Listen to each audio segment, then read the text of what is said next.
నమస్తే అవధాని. కాళేశ్వరం ప్రాజెక్టుకు సంబంధించి చర్చోపచర్చలు జరుగుతున్నాయి.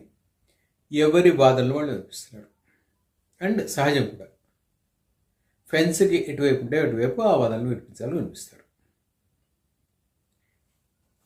3-4 రోజుల క్రితం పీసీ ఘోష్ కమిషన్ ముందుగా అటెండ్ అయిన బీజేపీ ఎంపీ, భారత రాష్ట్ర సమితిలో మాజీ మంత్రి Etela Rajender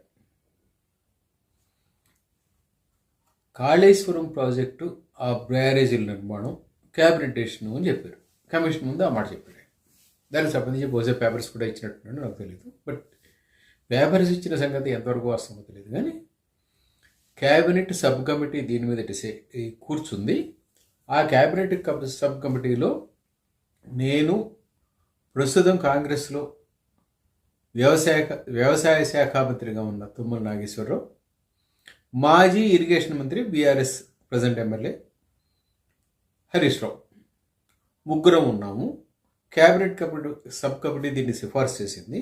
then the construction started అని చెప్పాడు.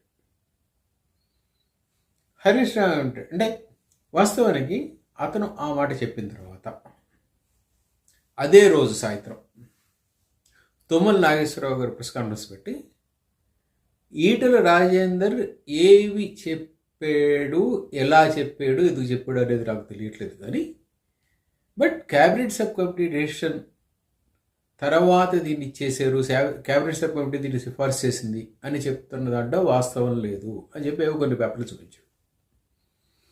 అండ్ గవర్నమెంట్ ఆల్రెడీ డెసిషన్ తీసుకున్న తర్వాత మాత్రమే క్యాబినెట్ సబ్ కమిటీ సమావేశమైన నిర్ణయం వాట్ ఎవర్ ఇట్ ఇస్ అని ఆయన చెప్పాడు.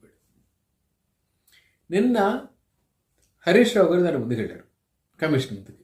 ఆయన చెప్పాడు, ఎస్ అక్కడ నీళ్లు లేవు కనుక దీన్ని మార్చుకోవాలి అని సిడబ్ల్యూసి వాళ్ళు వీళ్ళు మొత్తం what ever it is engineers వీళ్ళు చెప్పారు కదా, నేను మార్చేవో చెప్పాడు.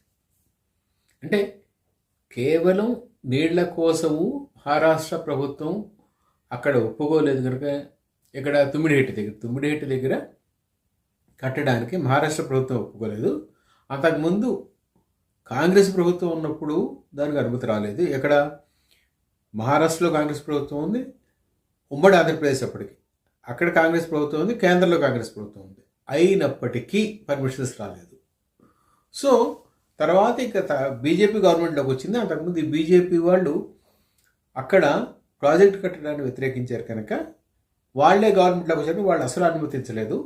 సో